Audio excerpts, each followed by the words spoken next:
किसी को पूछो क्या हाल है जी, बहुत बुरा हाल है। जिस्म में 360 हड्डियां हैं, एक आदमी में अगर कोई खराबी आ गई बस उसी का जिक्र हो रहा है, बाकी जो बिल्कुल ठीक है 359 उनका जिक्र ही कोई नहीं, उनका शुक्र ही कोई नहीं। अस्सलामुअलैकुम वरहमतुल्लाहि वबरकातुहू। दोस्तों, उम्मीद है आप हजरात खैरियत से होंगे। दोस्तों, आपका खैर मकदम है हमारे चैनल कारी गिलमान संभली पर।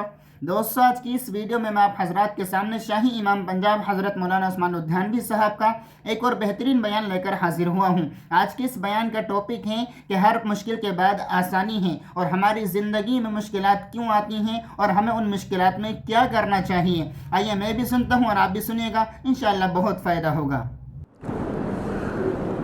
बिस्मिल्लाहिर्रहमानिर्रहीम। शुरू अल्लाह के नाम से जो बड़ा मेहरबान और निहायती रहम करने वाला है। तमाम हज़रात दुरूद पाक पढ़िए। अल्लाहुम्मा सल्ली अला मुहम्मद व अला आलि मुहम्मद कमा सल्लैता अला इब्राहीम व अला आलि इब्राहीम इन्नका हमीदुम मजीद। अल्लाहुम्मा बारिक अला मुहम्मद व अला आलि मुहम्मद कमा बारकता अला इब्राहीम व अला आलि इब्राहीम इन्नका हमीदुम मजीद।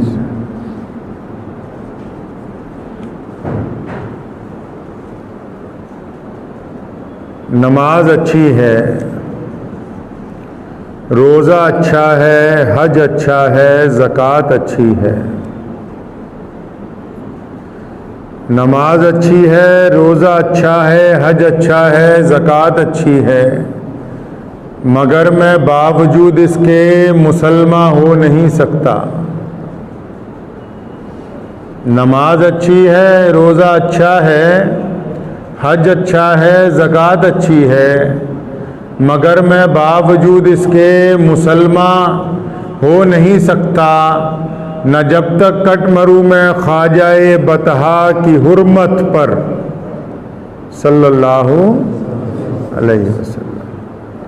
न जब तक कट मरूं मैं ख्वाजाए बतहा की हुर्मत पर, खुदा शाहिद है कि कामिल मेरा ईमान हो नहीं सकता।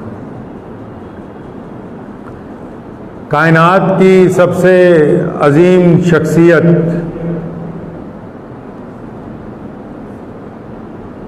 पूरी दुनिया के लिए जिस ज़ात ने निजात का रास्ता तय किया, दुनिया के जुल्म सितम के दरमियान रोशनी का जो मीनार है,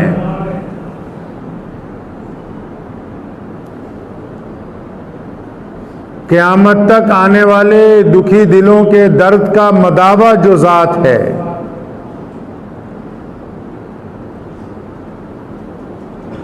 जिसने कमज़ोर और मज़लूम को इज़्ज़त और उसके नामूस के लिए खड़े होने की तरबियत दी है।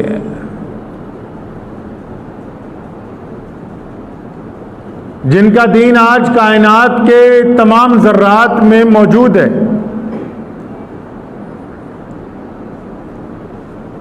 जिनका नाम लेके गुनहगार जो हैं वो माफ़ी पाते हैं,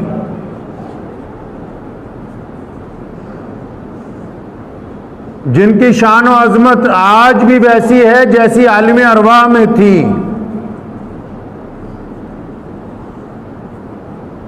वो ज़ात हमारे प्यारे नबी हज़रत मोहम्मद रसूलुल्लाह सल्लल्लाहु ताला अलैहि वसल्लम की ज़ात है। आका अलैहिस्सलाम ने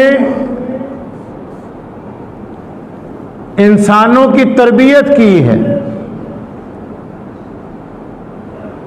अक़वाम आलम में अब तक जो बड़े लोग आए उन्होंने जागीरें बनाई, उन्होंने बड़े बड़े महलात तामीर किए, बड़ी बड़ी हुकूमतों की तामीर की गई और अपनी बड़ी बड़ी गुफ्तगू उन्होंने लोगों के सामने रखी। लेकिन वो तमाम के तमाम लोग अपने वक्त के बाद लोगों के दिलों के अंदर जिंदा नहीं रहे।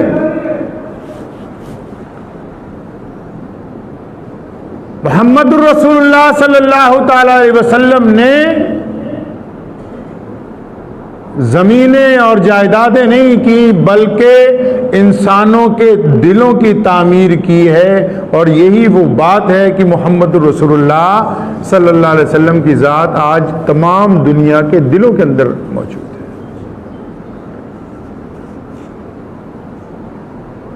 हमारे दीन में हर बात को इंसान को खुल के समझाया गया। अल्लाह के प्यारे नबी हज़रत मोहम्मद रसूलुल्लाह सल्लल्लाहु अलैहि वसल्लम ने हमें तरबियत दी है कि जब परेशानी आए, जब दुख आ जाए, जब आपको ऐसा लगने लगे कि अब जिंदगी का आगे का रास्ता खत्म है, जब घर की परेशानियां, कारोबार की परेशानियां, अक़वाम आलम की परेशानियां आपको ये यकीन दिलवा दें कि बस अब मामला खत्म है, अब ये जो हमने निज़ाम बनाया, जो हमने अपनी जिंदगी का दायरा शुरू किया, जो हमने सोचा था, हमने जिस टारगेट को अचीव करना था कि शायद अब वो मुकम्मल नहीं होगा, जब तमाम मायूसियां इंसान को घेर लेती हैं, तब मेरे रसूल ने फरमाया कि मायूसी तो कुफर है। फरमाया मायूस हो जाना, फरमाया मायूसी तो कुफर है। फरमाया मुद्दतों में जो बंदा परेशान हो जाए और वो परेशानियों के दरमियान जब वो रोता नहीं है, बिलबिलाता नहीं है, जब वो लोगों के आगे हाथ नहीं फैलाता और मुस्तकिल मिजाजी से उसकी निगाह अपने अल्लाह के ऊपर लगी हुई होती है और दुनिया ये समझती है कि अब इसका किस्सा तमाम होने वाला है, अब इस पे मुसीबतों के पहाड़ हैं, अब इसको बीमारी ने घेर लिया, अब इसके ऊपर कारोबार का सलम आ गया है, अब इसके भाई इसका साथ छोड़ गए हैं। जब दुनिया ये समझती है कि आज के बाद अब आने वाले दिनों में इसका नाम लेने वाला कोई नहीं होगा, तो अल्लाह करीम ने रसूलुल्लाह को पैगाम भेजा, फरमाया इन्ना माल उसरी युसरा, कि रसूल करीम सल्लल्लाहु अलैहि वसल्लम मेरे इन बंदों को बता दो कि हर एक परेशानी के बाद तुम्हारे लिए मैंने कामयाबी रख दी है, इसलिए घबराने की कोई जरूरत नहीं है।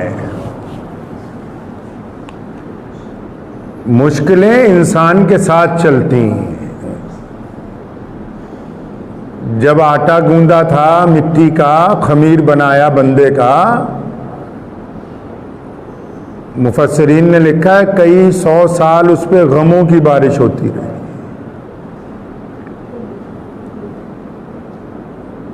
बाज़ हज़रात अभी 10-15 साल की उम्र में होते हैं, परेशानी जिंदगी के साथ साथ चलती है। कभी यारों दोस्तों का दुख चलता है, कभी कमाई ना होने का दुख चलता है, कभी बहन का दुख मिल जाता है, किसी को बेटी का दुख मिलता है,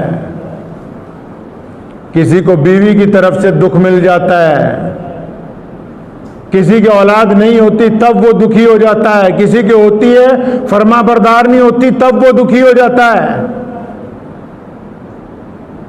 कोई बीमारी के अंदर परेशान हो जाता है तब वो दुखी हो जाता है। अलग अलग तरह का दुख जो है वो इंसान के साथ साथ चलता है सारी जिंदगी। अब बंदा को कैसा होना चाहिए, इस्लाम ने क्या कहा, बंदा कैसा हो? ये दुख तो जिंदगी के साथ साथ चलते रहेंगे, क्या वो रोता रहे? क्या वो लोगों के आगे जाके बस अपने दुखड़े ही सुनाता रहे? राबिया बसरी बहुत बड़ी वली गुजरी, उनके पड़ोस में एक नौजवान रहता था। एक दिन बीमार हो गया, मिला, कहने लगा हजरत जी मैं परेशान हो गया हूँ, मेरे दर्द हो गया पैर में। फरमाया उम्र कितनी है? कहने लगा 35 साल। कहती 35 साल में कितनी तकलीफें आई? कहते ये पहली तकलीफ है। तो फरमाया कि कभी 35 साल में जो आराम की नींद सोए, 35 साल में जो इज्जतों का मजा लूटा, 35 साल में जो अल्लाह की नेमतें हासिल की, क्या कभी उनका जिक्र भी ऐसे किया कि आज इस तकलीफ का जिक्र कर रहे हो? किसी को पूछो क्या हाल है जी, बहुत बुरा हाल है, जिस्म में 360 हड्डियां हैं, एक आदमी में अगर कोई खराबी आ गई बस उसी का जिक्र हो रहा है, बाकी जो बिल्कुल ठीक है 359 उनका जिक्र ही कोई नहीं, उनका शुक्र ही कोई नहीं।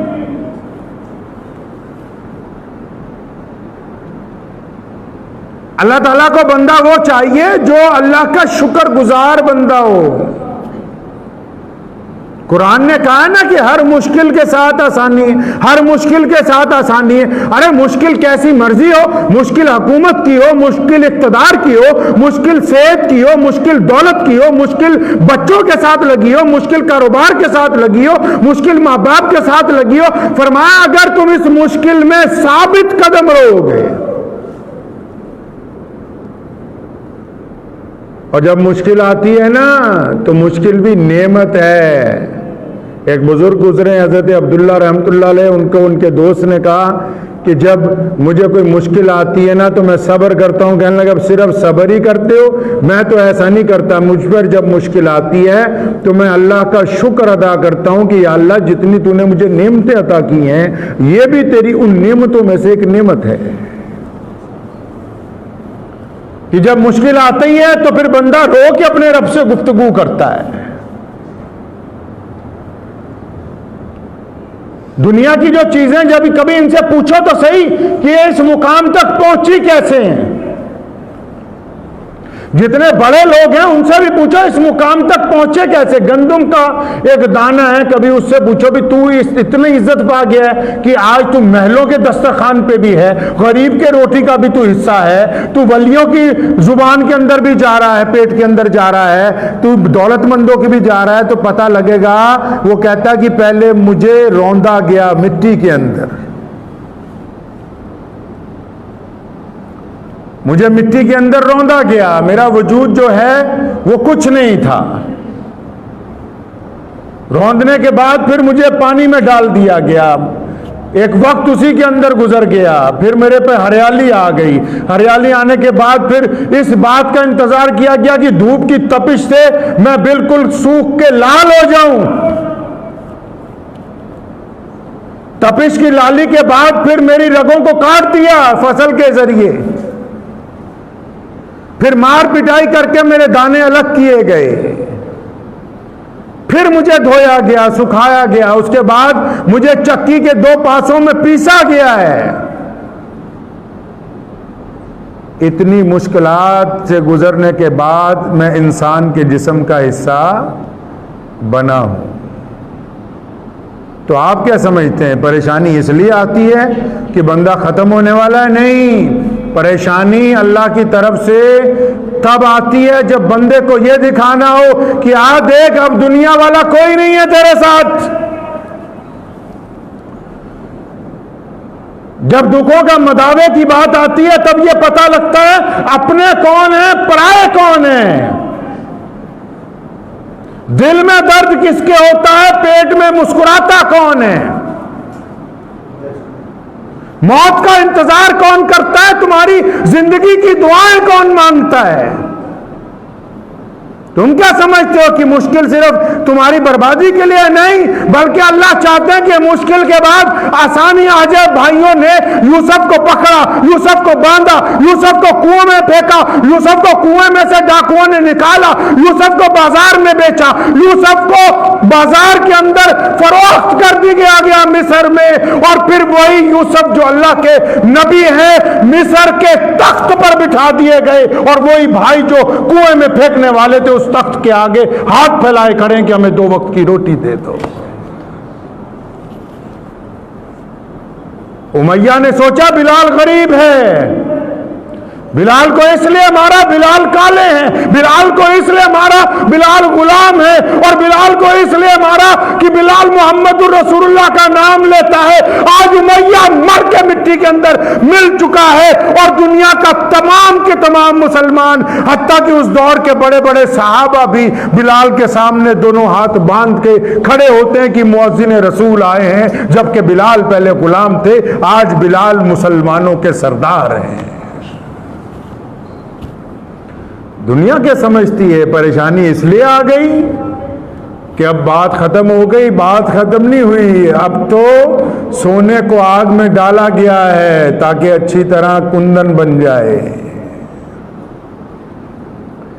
इस आग के दरमियान पता लगेगा कि कितने लोग आपके साथ हैं, कितने लोग आपके मुखालिफ हैं, कितने लोग मुंतजिर हैं आपकी तबाही के। और फिर अल्लाह ने वादा किया इब्राहिम अलैहिस्सलाम से, जब परेशानी के अंदर थे, जब वतन छूट गया, जब बीवी बच्चे छूट गए, और फरमाया लोग समझते हैं कि मेरा दोस्त परेशान हो गया, मैंने एक परेशानी अगर रखी है तो राहतें दो दूंगा, एक दुनिया के अंदर दूंगा, फिर एक आखिरत के अंदर दूंगा। फना फिल्लाह की मजहर में बका का राज मुज़मिर है। फना फिल्लाह की मजहर में बका का राज मुज़मिर है। जिन्हें मरना नहीं आता उन्हें जीना नहीं आता। अल्लामा इकबाल ने कहा ना, तुम दिए बादे मुखालिफ से ना घबराए उकाब। जब हवा चलती है ना उल्टी, तो शाहीन जो परिंदा होता है वो घबराता नहीं है। फरमाया तुम दिए बादे मुखालिफ से न घबराए उकाब, ये तो चलती है तुझे और ऊंचा उड़ाने के लिए। ये अल्लाह का निजाम है। मैं गुफ्तगू उन लोगों से कर रहा हूं जो घरेलू तौर पर परेशान है। मैं उन लोगों से गुफ्तगू कर रहा हूं जो ये नाउम्मीद हो चुके हैं कि शायद ये बीमारियां हमारा पीछा नहीं छोड़ेंगी। मैं उनको बात कर रहा हूं जिनके कारोबार की परेशानियों ने उन्हें ना उम्मीद कर दिया है। मैं उनसे गुफ्तगू कर रहा हूं जो अपने रिश्तों की कड़वाहट की वजह से सोचते हैं कि जिंदगी अब खत्म नहीं है। खत्म नहीं हुई, अब जिंदगी की इब्तिदा हुई है। सोने रसूल सल्लल्लाहु अलैहि वसल्लम ने मक्के की धरती से जब इस्लाम की बुनियाद रखी, मक्के का गवर्नर नाराज हो गया, गवर्नर के चेले नाराज हो गए, उतबा नाराज हो गया, वलीद नाराज हो गया, उमैया नाराज हो गया, अब्दुल्ला बिन लोग नाराज हो गए। और लोग समझते थे कि ये पूरे मक्के वाले रसूलुल्लाह के मुखालिफ हो गए, अब कुछ नहीं बन सकता है। लोगों को गलत फहमी हो गई। लेकिन अल्लाह ने अपने महबूब को बता दिया था कि मेरे महबूब जब हम मुश्किल दे रहे हैं तो हमारा वादा है कि इसके साथ आसानी आएगी। कई लोग जिंदगी से नाउम्मीद हो जाते हैं। इस्लाम ने कहा नाउम्मीदी कुफ्र है। और फिर अल्लाह ने कुरान पाक में वादा फरमाया इन्नल्लाह मअस साबिरीन। अब ये आयत पढ़ते सारे ही हैं, गुफ्तगू सारे ही करते हैं कि सब्र कर लो, सब्र कर लो। कुरान में अल्लाह ने कहा सब्र कर लो, ये नहीं कहा सब्र करो। पहले कुरान की गुफ्तगू को समझें, अल्लाह के पैगाम को समझो। सब्र करने के लिए नहीं कहा। फरमाया अगर तुम सब्र कर लो, अल्लाह फरमाता फिर मैं तुम्हारे साथ हूं। बात समझ नहीं आई आयत की। लोग दूसरों को समझाते, कुरान में कहा गया सब्र कर लो, सब्र करने को नहीं कहा।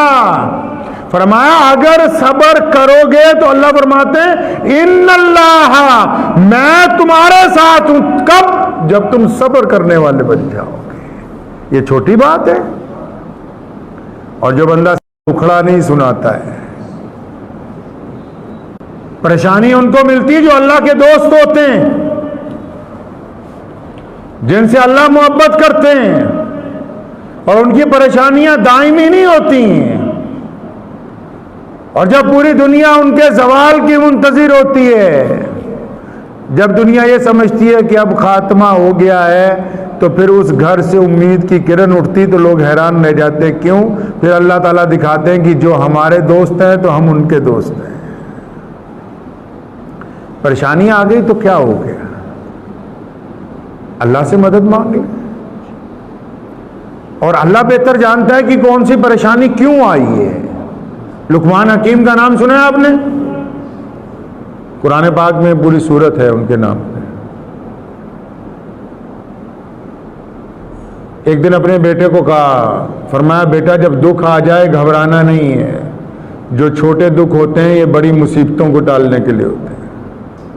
बेटे ने कहा अब्बा जी ठीक है। 2 दिन बाद कहने लगे बेटा फलां इलाके में अल्लाह के एक नबी रहते हैं, चलो मिल के आते हैं। घोड़े तैयार किए, खाने पीने का सामान रखा, सफ़र कई 100 मील का था।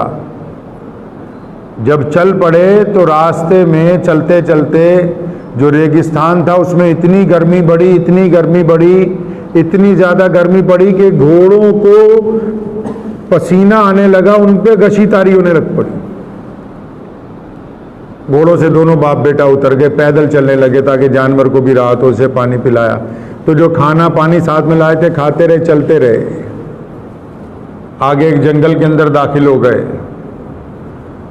जंगल के अंदर जब चलने लगे, चलते चलते उनका जो बेटा था तेज चल रहा था, तो उसके पैर में एक हड्डी घुस गई, किसी जानवर की हड्डी सूखी हुई पड़ी थी। इतनी तेज घुसी कि पैर की एक फाड़ के दूसरी तरफ निकल गई। सफर रुक गया, बेटे के पास बैठे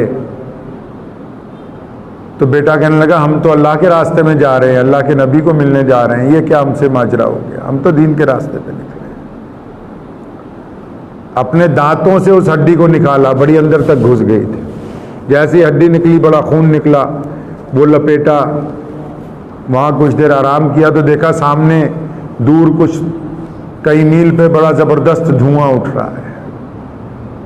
अब बेटा गुफ्तगू कर रहा है, कहता अब्बा जी आपने तो कहा था मुश्किल के बाद आसानी होती है, ये तो हड्डी निकाली और खून निकलने लगा, परेशानी हो गई। फरमाया कोई बात नहीं, थोड़ा आगे चलते हैं। फरमाया अल्लाह की जो हिकमतें हैं वो अल्लाह बेहतर जानता है, मैं और आप नहीं जानते। तो चलने लगे तो आवाज़ आई कि रुक जाइए। फरमाया कौन हो? कहने लगा अल्लाह का फरिश्ता हूँ। क्या बात है? कहने लगा आगे एक गाँव है, उस पर अजाब नाजिल करने की मेरी जिम्मेदारी है, और अभी आज वहाँ अजाब नाजिल हुआ है, इसलिए आप रुक जाएं। तो जब रुके उसने कहा आपको अभी सवारियाँ भी मिलेंगी, इनका पाँव भी ठीक हो जाएगा, लेकिन आप तेज़ बहुत चल रहे थे तो मैंने अल्लाह से दुआ की कि या अल्लाह ये तेरा नेक बंदा उस सिमत जा रहा है जिधर अजाब नाजिल करना है। कहना मेरी पहली दुआ पर आपके घोड़ों को पसीना आया, वो मेरी दुआ की बरकत थी। मेरी दूसरी दुआ पर आपको पैदल चलना पड़ा, वो मेरी दूसरी दुआ की बरकत थी। फिर भी अगर आप नहीं रुके तो ये जो पाँव में हड्डी घुसी है ये मेरी तीसरी दुआ की बरकत से घुस गई, ताकि आप उस मुकाम तक ना पहुंच जाएं जहां पर अजाब नाजिल किया जा रहा है। अल्लाह बेहतर जानते हैं, बंदा नहीं जानता है। अपने मिजाज के अंदर इस बात को यकीन बना ले, शुक्रगुजारी की बात। सुल्तान महमूद के पास उनका एक गुलाम था, उसका नाम था अयाज। तो दरबार में रोज नई नई बातें होती थी। एक दिन संतरा मंगवाया तो सारे वजीरों को दिया, तो जितने वजीरों ने खाया उन्होंने थूक दिया। अयाज को देखा तो बड़े इत्मीनान से, बड़ी मोहब्बत से उसको खा रहा है। बाकी वजीरों को पूछा क्या बात है? कहने लगे कड़वा है। अयाज को पूछा कि अगर इनके वाली जो फांके हैं वो कड़वी निकली तो क्या तुम्हारे वाली मीठी हैं? कहने लगा नहीं बादशाह, मेरे वाली भी कड़वी है, लेकिन मैंने ये सोच के खाया कि इन हाथों से रोज़ाना मीठा खाता हूँ, अगर इन हाथों से एक दिन कड़वी फांक मिल गई तो क्या बात हो गई। मैं तो इन हाथों को देखता हूँ जिन हाथों से मुझे दी गई है। परेशानियों में सब्र इसलिए कि अल्लाह आपके साथ हो, और इस इंतजार में ना रहें कि आप कि कोई आदमी बर्बाद हो जाएगा तो हम खुशी मनाएंगे। इस्लाम ने मना किया है। अगर कोई पड़ोसी इस इंतजार में है कि मेरा साथ का पड़ोसी चाहे वो किसी भी मजहब का है, इस्लाम ने मुसलमानों की बात नहीं की, इस्लाम ने पूरी दुनिया की बात की है। तभी तो आज इस्लाम सबसे ऊपर है, और दुनिया के जितने बदमाश हैं वो इस्लाम को गाली देके इस्लाम के बराबर आना चाहते हैं। इस्लाम के बराबर कायनात में कोई आ नहीं सकता, सिर्फ वही आ सकता है जो इन आदात को अपनाएगा। इस्लाम ने कहा है कि अगर पड़ोसी दुखों के अंदर है, इस इंतजार में ना रहो कि ये बर्बाद होगा तो मैं इसका मकान खरीदूंगा। अगर कोई परेशानी में है ये इंतजार ना करना। इस्लाम ने कहा कि बंदे वही याद रखे जाते हैं जो दुख दर्द में साथ हों। बारात जब निकलती है, ढोल बजता है, बथेरे से तमाशबीन आ जाते हैं, लेकिन जब मुसीबत पड़ती है तब पता लगता है कि दोस्त कौन है, अपना कौन है, पराया कौन है। और जो फिर अपने होते हैं रसूलुल्लाह सल्लल्लाहु अलैहि वसल्लम ने जब इस्लाम का ऐलान किया, अबू बकर जब मुसलमान हुए, अबू बकर ने कुर्बानी दी, अबू बकर सिद्दीक ने मार खाई, अबू बकर सिद्दीक ने माल दिया, अपना घर बार सब कुछ लौटा दिया।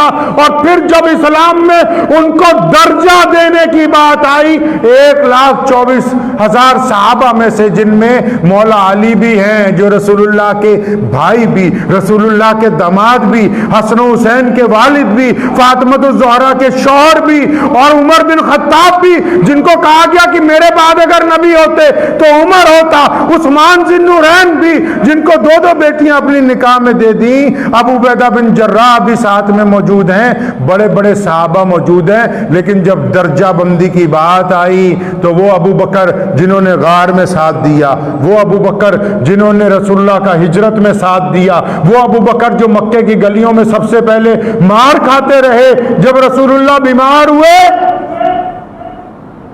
सारे सहाबा दम बखुद थे कि आज नमाज कौन पढ़ाएगा। सोले रसूल ने फरमाया कि मेरे मुसल्ले पर अगर कोई खड़ा होकर इमामत करेगा तो वो अबू बकर करेंगे। आप क्या कहते हैं, परेशानियों और दुखों के बाद उनका इनाम नहीं मिलता? अल्लाह ने ऐसे इनाम रखे, बंदा उनका अंदाजा नहीं लगा सकता है। उन इनामात का अंदाज, बस अंदाजे इश्क जो है वो सैयदना अबू बकर सिद्दीक जैसा होना चाहिए अल्लाह और उसके रसूल से। वक्त भी हो गया, लेकिन एक किस्सा बहुत खूबसूरत याद आया, आपको मैं सुनाऊं। जिस दिन रसूलुल्लाह मक्के से मदीने के लिए गए, हिजरत की, तो गार के अंदर जब पहुंच गए और उस गार में सैयदना अबू बकर फरमाते हैं कि पहले मैं गया ताकि गार की सफाई कर लूं, दुश्मन पीछे आ रहा है, रसूलुल्लाह को तलाश कर रहे हैं दुश्मन। तो सैयदना अबू बकर ने देखा कि उस गार के अंदर बहुत से सुराख हैं सफाई की, तो अपनी चादर मुबारक उतार के फाड़ के वो सारे सुराख बंद कर दिए ताकि कोई कीड़ा, कोई जानवर वगैरह इन सुराखों से आए नहीं। और फिर सोने रसूल सल्लल्लाहु अलैहि वसल्लम को आवाज़ दी कि या रसूलल्लाह आप तशरीफ़ ले आए। आप सल्लल्लाहु अलैहि वसल्लम गार के अंदर आ गए, आराम फरमाने लगे। सैयदना अबू बकर सिद्दीक रज़ी अल्लाह तआला अन्हु की गोद में सर रख लिया और रसूलुल्लाह सल्लल्लाहु अलैहि वसल्लम आराम कर रहे हैं। एक सुराख रह गया। अबू बकर इस हिसाब से बैठे कि जो सुराख रह गया उस पे अपनी एड़ी लगा दी ताकि इस सुराख में से कोई जानवर ना आ जाए जो आप सल्लल्लाहु अलैहि वसल्लम आराम फरमा रहे हैं, तकलीफ देगा। मुहद्दिसीन ने लिखा है कि उसी सुराख में से सांप आया। और इस वाक़े में यह देखना कि इश्क की अदा क्या होती है। सांप ने सैयदना अबू बकर सिद्दीक के पांव पे डंक मारा।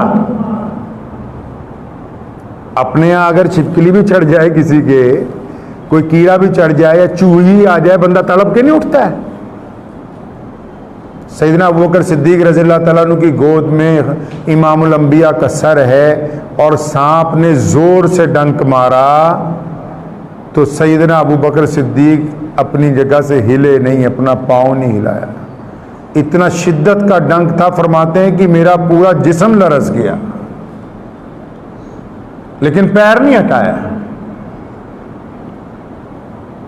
थोड़ी देर बाद उसने फिर डंक मारा सा कि आगे ऐसी क्या चीज है, ये हट नहीं रही, रास्ता नहीं दे रही। सैयदना अबू बकर सिद्दीक फिर भी अपनी एड़ी नहीं हटाते। सांप डंक मार रहा है, अबू बकर एड़ी नहीं उठाते, लेकिन क्योंकि इंसान है, इतनी शिद्दत से दर्द हो रहा है, जहर चढ़ रहा है कि रसूलुल्लाह आराम कर रहे हैं और सैयदना अबू बकर सिद्दीक दर्द की शिद्दत की वजह से आपकी आंखों में आंसू आ गए। सैयदना अबू बकर सिद्दीक की आंखों में जब आंसू आ गए, अब वो आंसू जब ज़्यादा बहे, टिप टिप करके गिरने लगे तो उसके चंद कतरे इमामुल अंबिया मोहम्मद रसूलुल्लाह सल्लल्लाहु अलैहि वसल्लम के चेहरे मुबारक पर गिरे। हज़ूर सल्लल्लाहु अलैहि वसल्लम की आंख खुल गई। लफ्ज़ सुनना है कि अबू बकर ने क्या कहा था उस वक्त। आशिक तो बहुत सारे हैं, लेकिन आशिक वही होता है जो अबू बकर की तरह कुर्बानी दे। फरमाया ना, जिनादा इश्क सादिक है वो कद फरियाद कर दे ने। जिनादा इश्क सादिक है वो कद फरियाद कर देने लबाते मोहरे खामोशी है दिलांची याद कर देने। जब आंसुओं के कतरे रसूलुल्लाह सल्लल्लाहु अलैहि वसल्लम के लगे, आप सल्लल्लाहु अलैहि वसल्लम की आंख खुल गई। आंख खुली तो सैयदना अबू बकर की तरफ देखा कि आंखें आंसुओं से लबरेज हैं, परेशान हैं। सोने रसूल सल्लल्लाहु अलैहि वसल्लम ने पूछा है अबू बकर क्या बात है? आपके अगर कोई लग जाए, सांप काट जाए, कोई मार दे, कोई कट लग जाए, कोई गोली लग जाए, आप क्या चिल्लाओगे जोर से? लग गई, मर गया, क्या कहेंगे आप? रसूलुल्लाह ने जब पूछा ना कि अबू बकर क्या बात है, आपकी आंखों में आंसू हैं, क्या बात क्या हो गई? कुर्बान जाऊं, सैयदना अबू बकर जैसे लोग इस कायनात में नहीं दोबारा कोई माँ पैदा कर सकती। जब पूछा गया ना कि अबू बकर क्या बात है, अबू बकर ने कहा ए या रसूलुल्लाह मेरे माँ बाप आप पर कुर्बान हो जाएं, या रसूलुल्लाह मैं आप पर कुर्बान हो जाऊं, या रसूलुल्लाह मेरी औलाद आप पर कुर्बान हो जाए, लगता है कि मेरे पांव की एड़ी पे किसी चीज में काट लिया है। अंदाज देखें आप सैयदना अबू बकर रज़ियल्लाहु ताला अन्हु का। ये नहीं कहा कि सांप ने काट लिया, पहले अपनी मोहब्बत का इजहार किया है, पहले अपने खुलूस का, अपनी जानिसारी का, मुहम्मदुर रसूलुल्लाह के लिए अपनी कुर्बानी का बयान किया कि या रसूलुल्लाह मैं भी, मेरे माँ बाप भी आप पे कुर्बान हो जाए। अल्लाह ने क्या मुकाम दिया। आज जब बंदा रोज़े रसूल की जालियों पर जाके कहता है ना अस्सलामु अलैकुम या रसूलुल्लाह, साथ में ही उसको कहना पड़ता है कि अस्सलामु अलैकुम या अमीरुल मोमिनीन अबू बकर, साथ ही कहना पड़ता है उसको। इसलिए याद रखें ये इस्लाम का सबक है। कुरान ने कहा कि हर परेशानी के बाद राहत है, अल्लाह का वादा है। कुरान ने कहा कि सब्र करो, अल्लाह तुम्हारे साथ है। कुरान ने कहा सब्र और अल्लाह के नाम लेके अल्लाह से मदद मांगो, तुम ताकतवर हो जाओगे। और इस्लाम ने कहा कि जब तुम सब्र के साथ अल्लाह की मदद से चलते रहोगे तो तुम्हारी कामयाबी पूरी दुनिया के सामने एक दिन रह के आएगी। इसलिए अपनी जिंदगियों में जो गम हैं उन गमों को बता दें कि मेरा अल्लाह मेरे साथ है। जिंदगी में जो परेशानियां हैं उनको बता दें एक बात कि मेरा रब मेरे साथ है, मैं अल्लाह से मदद ले रहा हूं, मैं अल्लाह की ताकत से ताकतवर हूं, मैं अल्लाह की ताकत से कारोबार में कामयाब रहूंगा, मैंने अल्लाह की ताकत से सेहत हासिल करनी, मैंने अल्लाह की ताकत से अपने घर के मामला दुरुस्त करने, मैंने अल्लाह की ताकत से इज्जत हासिल करनी। और जो बंदा अल्लाह की ताकत के साथ चलता है दुनिया की ताकतें उसके आगे चल नहीं सकती। तो करें इंशाअल्लाह ताला। तो कोशिश ये करनी है कि जब कभी कोई परेशानी आ जाए, दुख आ जाए, तो पहली बात घबराना हराम है। क्या है जी? घबराना इस्लाम में हराम है। ये कलमा लिखा ना ला इलाहा, पहला लफ्ज है चैलेंज का। फरमाया हम नहीं मानते, डरते नहीं हैं हम। फिर अल्लाह को मानने की बात कही। मुसीबतों से नहीं डरते, परेशानियों से, दुखों से नहीं डरते। और याद रखो बंदा वही है जो दुख दर्द में अपने भाई के साथ खड़ा। बंदा जब कामयाब हो जाता है ना, कोई बंदा मंत्री बन जाता है, कोई वजीर आजम बन जाता है, कोई बड़ा अफसर लग जाता है, तो आप उनके दफ्तर में जाओ तो आपको कुछ लोग ऐसे मिलेंगे जो बेपरवाही से दरवाजा खोल के अंदर जाते हैं, बाहर आते हैं। जो जाके वजीर का हाथ पकड़ के कहते उठ यार इधर आ, पहले हमारी बात सुन। कौन लोग हैं वो लोग होते हैं कि जब बंदा कुछ भी नहीं होता वो उसके साथ खड़े होते हैं। ये वो लोग हैं कि कि जब बंदा मुसीबत और परेशानी में होता है, जब भीड़ छट जाती है, तो ये वो चंद दोस्त होते हैं जो कंधे से कंधा मिला के कहते हैं कि हम अल्लाह की ताकत से तेरे साथ हैं। फिर जब बंदा पावर में आता है, दुनिया बाहर खड़ी होती है, वो गरीब दोस्त, वो बेतकल्लुफ दोस्त, वो बचपन के दोस्त, वो मुसीबत के दोस्त, वो गमों के दोस्त उस कुर्सी के ऊपर साथ में आके बैठते हैं जो अल्लाह ने उसको ताकत के जरिए दी होती है। ये ना समझें कि बड़े आदमी की यारी दौलत से मिलती है, नहीं, अल्लाह बड़ा है सबसे, अल्लाह की यारी दौलत से नहीं, अल्लाह की यारी यारी से मिलेगी। अल्लाह से दोस्ती लगाएं, लोगों की इसलिए मदद करें कि मेरे रब का हुक्म है, गरीब की इसलिए मदद करें कि मेरे रसूल ने फरमाया है, गरीब को इसलिए खाना खिलाएं कि मेरे रसूल का हुक्म है। अपने पड़ोसी की, चाहे वो हिंदू हो, सिख हो, दलित हो, ईसाई हो, इसलिए मदद करनी कि मेरे रसूल ने फरमाया कि हम इंसानों के गमों का मदावा करने के लिए आए हैं। रसूलुल्लाह ने मुसलमान को ईमान ही इसीलिए दिया है कि हम दुखी दिलों के ऊपर मरहम लगाने के लिए इस दुनिया के अंदर आए हैं। गुंडागर्दियां तो बहुत सारे लोग करते हैं, हम गुंडागर्दियों को रोक के लोगों को राहत पहुंचाने वाले लोग हैं। तो दुआ कीजिए अल्लाह इस पे अमल की तौफीक अता फरमाए। कुछ लोगों ने पिछले जुमे मुझे कहा, गैर मुस्लिम दोस्तों ने, कि तालिबान की सरकार बन गई, आपने उस पर कुछ नहीं बोला। बहुत सारे अखबार वालों के, लगातार मीडिया वालों के फ़ोन आए कि जी इंटरव्यू करना है। गोदी मीडिया का इंटरव्यू करने से क्या नजरिया है? बस यही कि वो मुसलमान हैं, हम भी मुसलमान हैं, और तुम हमसे कुछ कहलवा के सिर्फ मुसलमानों की बेइज्जती करना मकसद है आपका? पिछले 15 दिन से सरकार उन्होंने बनाई, भारत के अलग अलग मौलवियों की बदनामी तुम जोर शोर से कर, बस यही मकसद रह गया। अगर हम अपने मुंह से उनकी तारीफ करेंगे तो तुम ये कहोगे कि हम उनके मुसलमान भाई हैं, ये तो तारीफ ही करेंगे, इसलिए हम अपने मुंह से तारीफ नहीं करते। तुम्हें एक रास्ता दिखाता हूं मैं।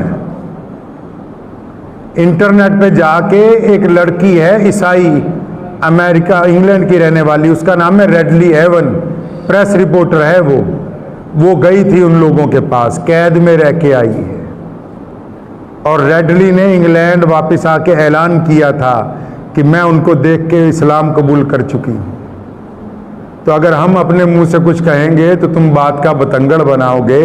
हमारे दुश्मन की बेटी गई थी, उसी से पूछ लो कि क्या मामला है।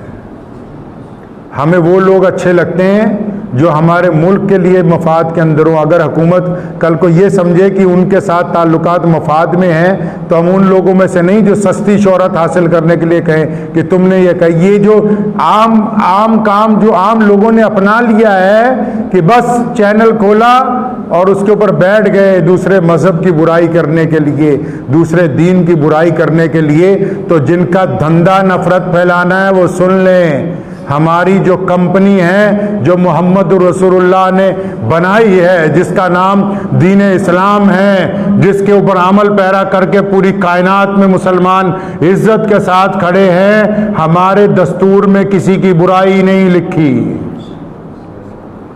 हमारी शरीयत में लोगों को नीचा दिखा के इज्जत बनाने का कोई फार्मूला नहीं है। हाँ, एक फार्मूला है इज्जत पाने का, रसूलुल्लाह का हुक्म है, इस्लाम का हुक्म है कि अपना प्रोडक्ट इतना अच्छा बनाओ कि बस लोग तुम्हारी बुराई करते रह जाएं, लेकिन प्रोडक्ट तुम्हारा ही आगे जाना चाहिए।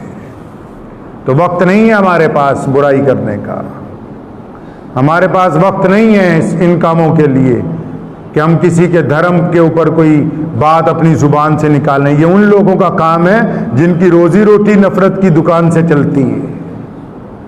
मोहम्मद और रसूलुल्लाह ने इज्जतें बांटी हैं, और पूरे कायनात में मुसलमान आज भी रसूलुल्लाह की सुन्नत पे अमल करते हैं। हम इज्जतें बांटने वाली कौम हैं। इस मुल्क की जब आजादी की लड़ाई लड़ी थी, हमने अपनी इज्जतें कुर्बान करके इस रूए जमीन को अंग्रेज से आजाद करवाया है। इसलिए जो चैनल्स वाले ये समझते हैं कि सिर्फ किसी भी बाहर के मुल्क में कुछ होगा को भारतीय मुसलमानों का रगड़ा साथ में लगाना है, तो ये जितना मर्जी जोर लगा लें, इनको चाहिए कभी ग्रास रूट पे आ जाए। मैंने पहले भी ये बात कही थी, ग्रास रूट पे आ जाओ। ग्रास रूट बोलते हैं गली मोहल्लों में आ जाओ। आओ हमारे किसी पड़ोसी हिंदू से पूछो, हम उससे मोहब्बत करते हैं, वो हमसे मोहब्बत करता है। आओ ना किसी सिख से पूछो, चलो किसी दलित के घर चलते हैं, उससे पूछो, चलें किसी ईसाई के यहां। तो ग्रास रूट के ऊपर हम तुम्हारी नफरत का जवाब मोहब्बत से देते रहेंगे, और जितना शोर मचाना है मचाओ। परेशानियों से, दुखों से कलमा ला इलाहा इल्लल्लाह मुहम्मद रसूलुल्लाह पढ़ने वाले लोग घबराते नहीं हैं। हमें पूरा यकीन है कि हम अपने मुल्क के लिए फ़ायदेमंद हैं। हमें पूरा यकीन है कि हम इस रूए ज़मीन में पैदा हुए, इसी में दफन होंगे। हमें इस बात पे इत्मीनान है कि ये मिट्टी हमारी है और हम इस मिट्टी के वफादार हैं। तुम जो मर्जी कहते रहो, हमारी तरबियत के ऊपर, हमारे मामलात के ऊपर इन बातों का जो नफरत की दुकानदारियां चल रही हैं उस पर कोई असर नहीं होगा, जब तक हम अल्लाह और उसके रसूल सल्लल्लाहु अलैहि वसल्लम के तरीके पर चलते रहेंगे। अल्लाह तबारक व तआला की मदद हमारे साथ रहेगी। दुआ कीजिए अल्लाह मुझे भी और आप सबको इन पे अमल की तौफीक अता फरमाए। व आखिर दावाना अल्हम्दुलिल्लाहि रब्बिल आलमीन। दोस्तों उम्मीद करता हूँ आपको ये वीडियो ज़रूर पसंद आई होगी। इस वीडियो को ज़्यादा से ज़्यादा शेयर कीजिएगा और इसी तरह के मज़ीद बयानात सुनने के लिए हमारे YouTube चैनल क़ारी ग़िलमान संभली को सब्सक्राइब कर लीजिएगा। जज़ाकल्लाह।